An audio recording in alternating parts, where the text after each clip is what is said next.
Avec vous, Christophe Dansette. Bonjour Christophe. Bonjour Pauline. Ce matin, focus sur la production d'or en Afrique, où la contrebande, Christophe, prend de l'ampleur. C'est ce que dénonce ce matin une ONG suisse, Swiss Aid, dans un rapport de 140 pages extrêmement documenté, une étude inédite qui a nécessité pas moins de 3 ans de travail. Et selon l'ONG, en 2022, au moins 435 tonnes d'or de contrebande ont été exportées du continent africain vers d'autres pays du monde. Donc il faut imaginer qu'une tonne d'or, même plus d'une tonne d'or, sort de manière illégale d'Afrique par jour.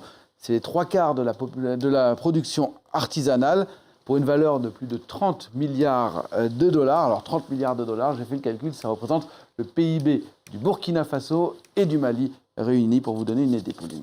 Alors si le phénomène prend de l'ampleur, c'est pour une raison très simple, l'or ne s'est jamais vendu aussi cher. On va le voir sur une courbe, cette courbe qui est vraiment ascendante. Ce matin, l'once d'or vaut plus de 2300 dollars. Une once d'or, c'est 0,3 grammes.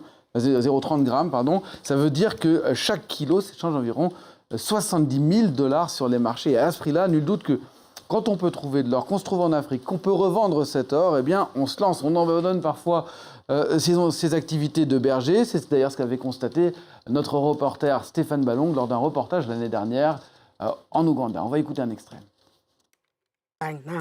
Tout allait bien pour moi, mais une tribu m'a volé des vaches. Alors je n'avais plus d'argent pour faire vivre ma famille. J'ai pensé à voler et à tuer, mais au final j'ai choisi de travailler à la mine. Nous avons eu de longues sécheresses et les récoltes ont été très pauvres cette année. Donc la majorité de notre peuple s'est replié dans les mines.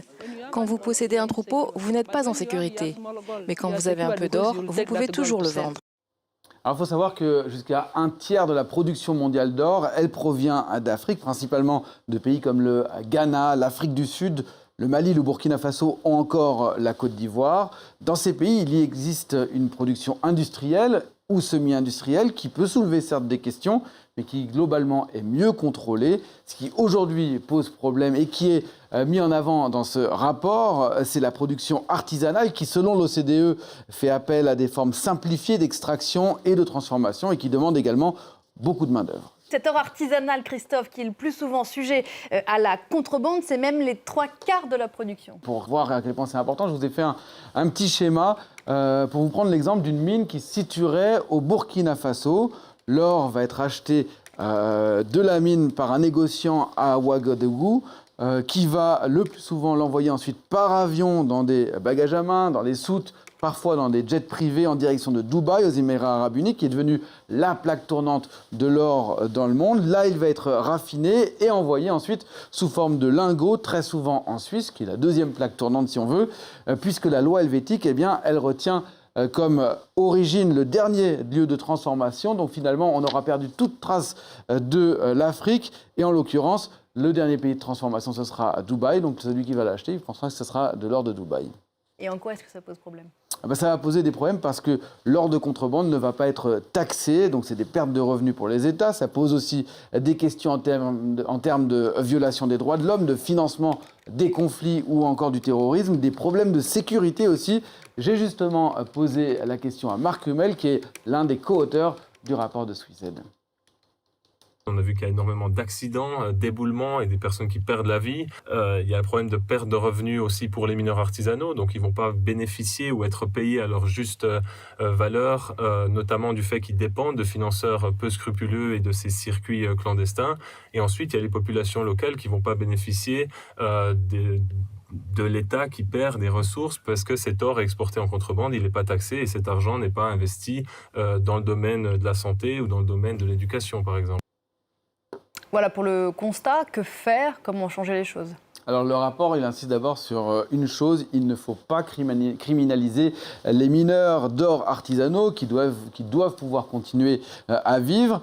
Mais il faut mettre en place plus de contrôles, à la fois dans les pays africains, mais aussi dans les aéroports internationaux, à Dubaï notamment, qui, on le voit, est la plaque tournante, je disais, mais en Suisse, en Inde également.